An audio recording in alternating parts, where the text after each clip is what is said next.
Welcome to the House of Water. I'm Stephanie Neal. We're on lesson 38. I'm going to title this teaching Moving Back and Forth from Water and It, because both are the same. I know that doesn't make sense right now, but I hope it will once we're at the end of this little teaching. All right, so what is? When describing the term all that is knows nothing but itself, which introduces vast possibilities. There is more to know outside all that is. It does not know everything, thus opens the door of other realms of consciousness that exist. We do enjoy knowing that this system we live continues its evolution and constantly searching. We can deduce, since we are multi-dimensional beings, there are dimensions we are unaware of at this time.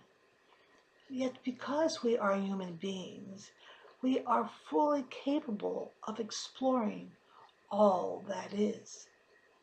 When we see the bigger picture, we begin to see it. And when we begin to see it, on many levels we see us. When we start seeing it as not knowing everything and not being perfect, we begin to see how magnificent this plan really is. For we have been created as wonderful, complete beings.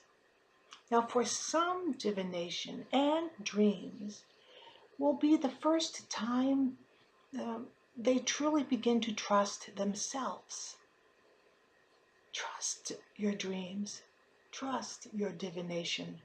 Trust your observation skills. This sounds like a simple precept.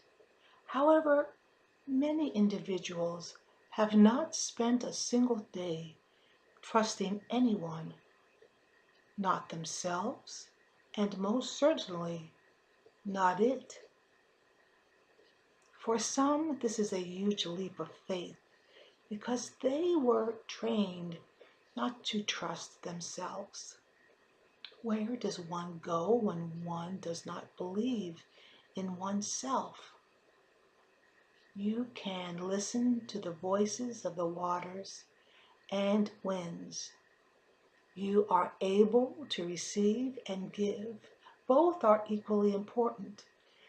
Giving and receiving, that you are both the water and it.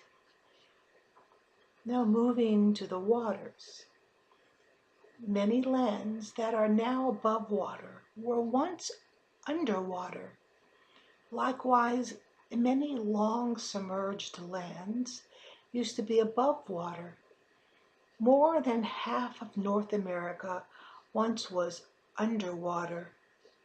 Geographical changes have always taken place, rising and falling through time. The second oldest living, breathing thing in the world is a giant redwood tree, which is at least 3,000 years old. Though it is a tree, it needs water. It grew one day at a time, receiving sustenance and water and sun, just growing, yet knowing and receiving such wisdom of the times. So it's connected to water. The oldest living, breathing thing is the ancient ocean. The ocean has risen much higher and fallen lower than humankind can imagine, giving land for hundreds of thousands of years, then taking it back into itself. Many explorations have proven that there was once more land above the ocean.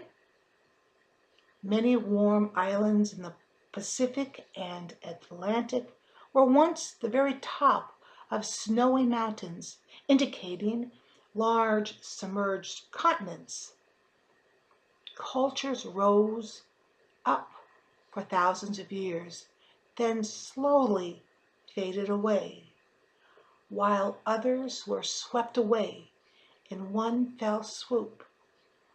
But if one compares humankind's written history to the entire existence of this world, it is but a speck in the relationship to all that has taken place in the train called Earth. No matter how or why they ended, they all ended up under the sacred water.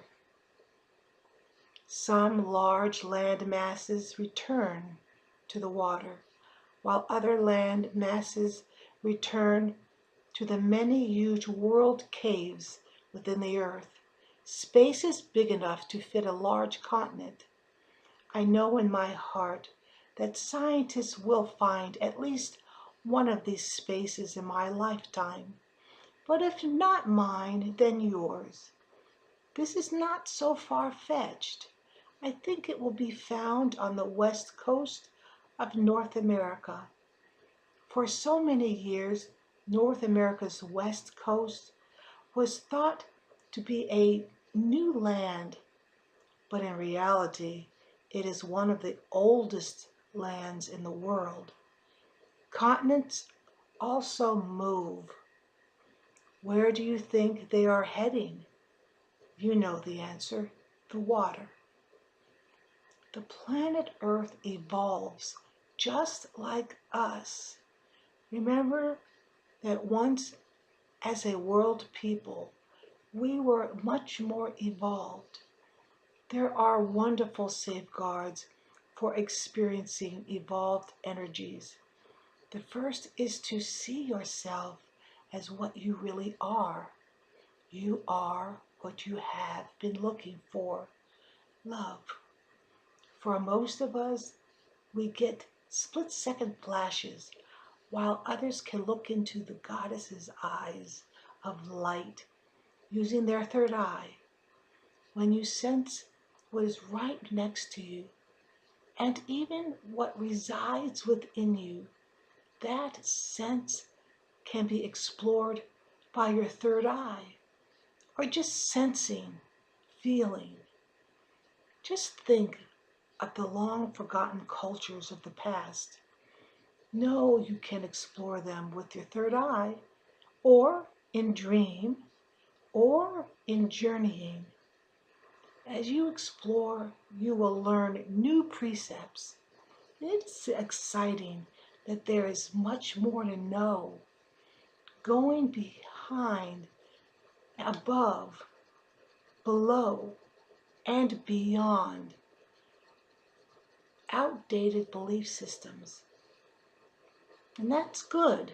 We honor them, but we know there's more. Yet your new knowledge may be as ancient as that 3,000-year-old tree and the ocean. Now, seeing what the water sees. Water is mentioned in almost every culture within a vast array of myths and traditions.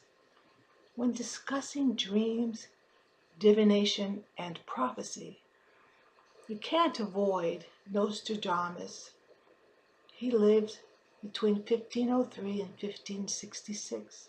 He was renowned as France's greatest visionary, and he used water for divination. One of Nostradamus' prophecies that have not yet been fulfilled is the Hall of Records prophecy, which explains that wisdom shall be found in an urn. And as you know, in ancient times, it was the urn that would hold water. And it was the urn that would be used as a measuring device. Now in the Rigveda 10:125 it says, "My origin is in the waters, in the ocean." And I'll say that again. My origin is in the waters, in the ocean. So let me read the Hall of Records prophecy. Quote, "They will come to discover the hidden topography of the land at Giza. The urns holding wisdom within the monuments," which is the pyramids, "opened up. Their contents will cause the understanding of holy philosophy to expand greatly. White exchanged for black, falsehoods exposed, new wisdom replacing the established tradition that no longer work." Close quote. So I find it curious that this wisdom will be found in a water jug. How appropriate. In the Vedas, we read that water holds wisdom. That is, the Mesopotamian water god E, full of wisdom, dispenses counsel to the gods.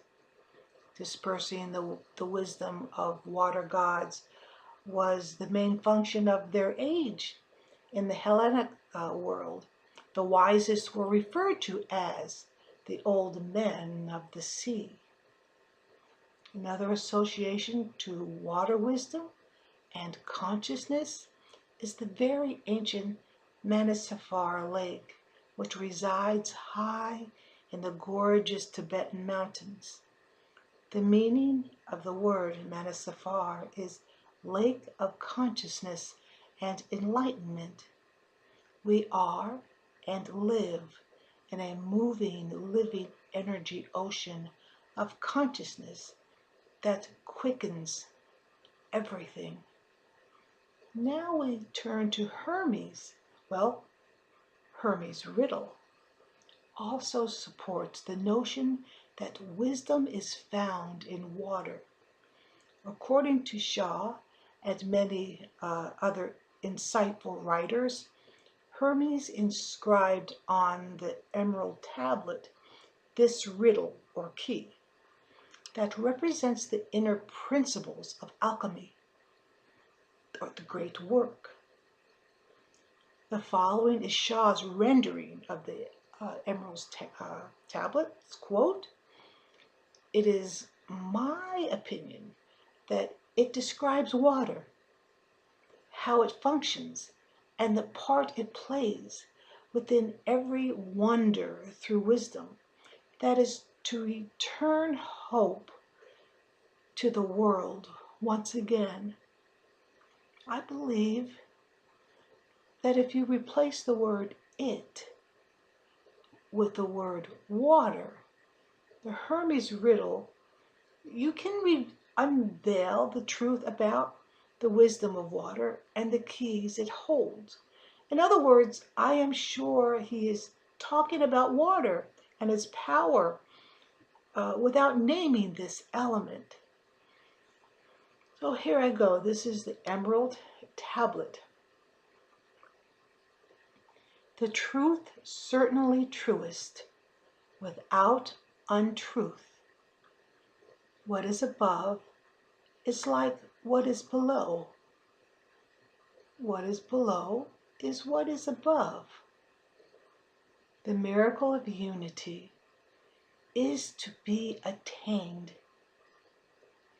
Everything is formed from the contemplation of unity, and all things come from unity by means of adaptation. Its parents are the sun and the moon. It was born by the wind and nurtured by the earth. Every wonder is from it, and its power is complete. throw it upon earth, and earth will separate from fire. The impalpable separated from the palatable.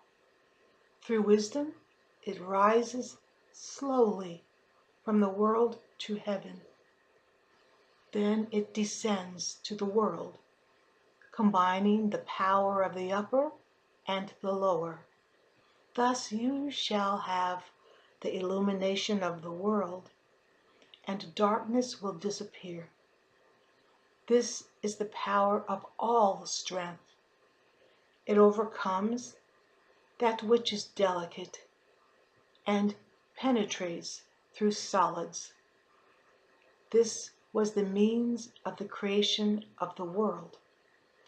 And in the future, wonderful developments will be made. And this is the way. I am Hermes, the threefold sage, so named because I hold the three elements of all the wisdom. Close quote. And on that, until next time, blessed be.